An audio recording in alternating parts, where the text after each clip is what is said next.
യെഹെസ്കേൽ പ്രവാചകന്റെ പുസ്തകം 27-ാം അധ്യായം 1 മുതലുള്ള വാക്യങ്ങൾ. യഹോവയുടെ അരുളപ്പാട് എനിക്കുണ്ടായതെന്തെന്നാൽ, മനുഷ്യപുത്ര, നീ സോരിനെ കുറിച്ചൊരു വിലാപം തുടങ്ങി സോരിനോട് പറയേണ്ടത്, തുറമുഖങ്ങളിൽ പാർക്കുന്നവളും ഏറിയ ദ്വീപുകളിലെ ജാതികളുടെ വ്യാപാരിയുമായുള്ളവേ, യഹോവയായ കർത്താവ് ഇപ്രകാരം അരുളി ചെയ്യുന്നു: സോരെ, ഞാൻ പൂർണ്ണ സുന്ദരിയാകുന്നു എന്ന് നീ പറഞ്ഞിരിക്കുന്നു. നിന്റെ രാജ്യം സമുദ്രമധ്യേ ഇരിക്കുന്നു. നിന്നെ പണിതവർ നിന്റെ സൗന്ദര്യത്തെ പരിപൂർണമാക്കിയിരിക്കുന്നു. സെനീരിലെ സരളമരം കൊണ്ട് അവർ നിന്റെ പാർശ്വമൊക്കെയും പണിതു. നിനക്ക് പാമരം ഉണ്ടാക്കേണ്ടതിന് അവർ ലബാനോനിൽ നിന്ന് ദേവദാരുക്കളെ കൊണ്ടുവന്നു. ബാശാനിലെ കരുവേലം കൊണ്ട് അവർ നിന്റെ തണ്ടുകളെ ഉണ്ടാക്കി. കിത്തീം ദ്വീപുകളിൽ നിന്നുള്ള പുന്നമരത്തിൽ ആനക്കൊമ്പ് പതിച്ച നിനക്ക് തട്ടുണ്ടാക്കിയിരിക്കുന്നു. നിനക്ക് കൊടിയായിരിക്കേണ്ടതിന് നിന്റെ കപ്പൽ പായ് മിസ്രയീമിൽ നിന്നുള്ള വിചിത്ര ക്ഷണപടം കൊണ്ട് ഉണ്ടാക്കിയതായിരുന്നു. എലീശ ദ്വീപുകളിൽ നിന്നുള്ള ധൂമ്രപടവും രക്താംബരവും നിന്റെ വിധാനമായിരുന്നു. സീദോനിലെയും സർവാദിയിലേക്കും നിവാസികൾ നിന്റെ തണ്ടേലന്മാരായിരുന്നു. സോരെ, നിന്നിലുണ്ടായിരുന്ന ജ്ഞാനികൾ നിന്റെ മാലുമികൾ ആയിരുന്നു. ഗബലിലെ മൂപ്പന്മാരും അതിലെ ജ്ഞാനികളും നിന്റെ ഓരായ പണിക്കാരായിരുന്നു.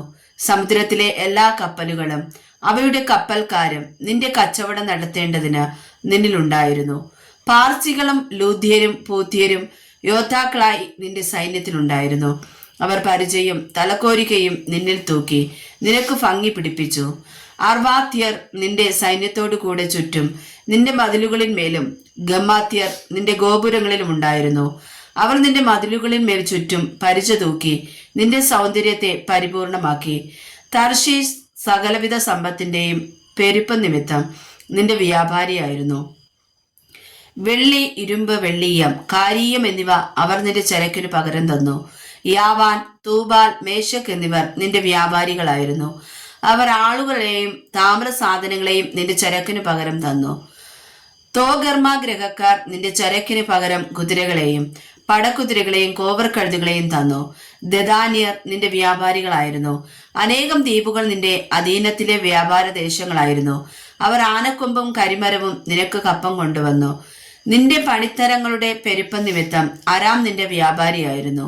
അവർ മരതകവും ധൂമ്രവസ്ത്രവും വിചിത്ര വസ്ത്രവും ക്ഷണപടവും പവിഴവും പത്മരാഗവും നിന്റെ ചരക്കിനു പകരം തന്നു. യഹൂദായും ഇസ്രായേൽ ദേശവും നിന്റെ വ്യാപാരികളായിരുന്നു. അവർ മിന്നീത്തിലെ കോതമ്പും പലഹാരവും തേനും എണ്ണയും പരിമള തൈലവും നിന്റെ ചരക്കിനു പകരം തന്നു. ദമേശക് നിന്റെ പണിത്തരങ്ങളുടെ പെരുപ്പം നിമിത്തവും സകലവിധ സമ്പത്തിന്റെയും പെരുപ്പം നിമിത്തവും ഹെൽബോനിലെ വീഞ്ഞും വെളുത്ത ആട്ടുരോമവും കൊണ്ട് നിന്റെ വ്യാപാരി ആയിരുന്നു. ബദാനിയരും ഊസാലിലെ യാവാനിയരും നിന്റെ ചരക്ക് കൊണ്ട് വ്യാപാരം ചെയ്തു. മിനുസമുള്ള ഇരുമ്പും വഴനത്തോലും വയമ്പും നിന്റെ ചരക്കിന്റെ കൂട്ടത്തിൽ ഉണ്ടായിരുന്നു. ദദാൻ കുതിരപ്പുറത്തിരുന്ന വിശിഷ്ട പടം കൊണ്ട് നിന്റെ വ്യാപാരിയായിരുന്നു. അറബികളും കേദാർ പ്രഭുക്കന്മാരൊക്കെയും നിനക്ക് അധീനരായ വ്യാപാരികളായിരുന്നു. കുഞ്ഞാടുകൾ, ആട്ടുകൊറ്റന്മാർ, കോലാടുകൾ എന്നിവ കൊണ്ട് അവർ നിന്റെ കച്ചവടക്കാരായിരുന്നു. ഷെബയിലെയും രമയിലെയും വ്യാപാരികൾ നിന്റെ കച്ചവടക്കാരായിരുന്നു. അവർ മേത്തരമായ സകലവിധ പരിമള തൈലവും സകലവിധ രത്നങ്ങളും പൊന്നും നിന്റെ ചരക്കിനു പകരം തന്നു. ഹാരാനും കൽനേയും ഏദനും ഷെബാ വ്യാപാരികളും അശൂരും കിൽമതും നിന്റെ കച്ചവടക്കാരായിരുന്നു. അവർ വിശിഷ്ട സാധനങ്ങളും ചിത്രത്തയ്യലുള്ള ധൂമ്രപുതപ്പുകളും പരവതാനികളും ബലത്തിൽ പിരിച്ച കയറുകളും നിന്റെ ചരക്കിനു പകരം തന്നു. തർശീസ് കപ്പലുകൾ നിനക്ക് ചരക്ക് കൊണ്ടുവന്നു. നീ പരിപൂർണതയും സമുദ്രമധ്യേ അതിധനികയും ആയിത്തീർന്നു. നിന്റെ തണ്ടേലന്മാർ നിന്റെ പുറംകടലിലേക്ക് കൊണ്ടുപോയി. കിഴക്കൻ കാറ്റ് സമുദ്രമധ്യേ വെച്ച് നിന്നെ ഉടച്ചു കളഞ്ഞു.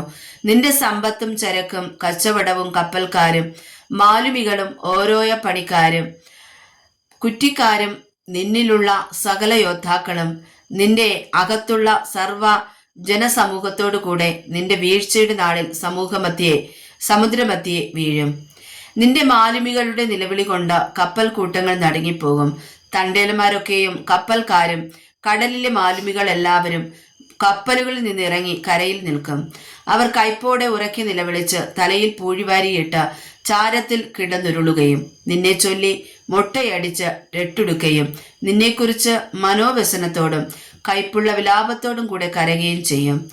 തങ്ങളുടെ ദുഃഖത്തിൽ അവർ നിന്നെ ചൊല്ലി ഒരു വിലാപം തുടങ്ങി നിന്നെക്കുറിച്ച് വിലപിക്കുന്നത്. സമുദ്രമധ്യേ നശിച്ചു പോയ സോരിനെ പോലെ ഏതൊരു നഗരമുള്ളോ? നിന്റെ ചരക്ക് സമുദ്രത്തിൽ നിന്ന് കയറി വന്നപ്പോൾ നീ ഏറിയ വംശങ്ങൾക്ക് തൃപ്തി വരുത്തി. നിന്റെ സമ്പത്തിന്റെയും വ്യാപാരത്തിന്റെയും പെരുപ്പം കൊണ്ട് ഭൂമിയിലെ രാജാക്കന്മാരെ സമ്പന്നന്മാരാക്കി. ഇപ്പോൾ നീ സമുദ്രത്തിൽ നിന്ന് തകർന്നു പോയി. നിന്റെ വ്യാപാര സമ്പത്തും നിന്റെ അകത്തുള്ള ജനസമൂഹമൊക്കെയും വെള്ളത്തിന്റെ ആഴത്തിൽ വീണിരിക്കുന്നു. ദ്വീപുവാസികളൊക്കെയും നിന്നെക്കുറിച്ച് സ്തംഭിച്ചു പോകുന്നു. അവരുടെ രാജാക്കന്മാർ ഏറ്റവും ഭയപ്പെട്ട് മുഖം വാടി നിൽക്കുന്നു. ജാതികളിലെ വ്യാപാരികൾ നിന്നെക്കുറിച്ച് ചൂളകുത്തുന്നു. നിനക്ക് ശീഘ്രനാശം ഭവിച്ച നീ സദാകാലത്തേക്കും ഇല്ലാതെയാകും. വായിച്ചതായ വചനങ്ങളാൽ കർത്താവ് ഏവരെയും സമർത്ഥമായി അനുഗ്രഹിക്കുമാറാകട്ടെ. ആമേൻ.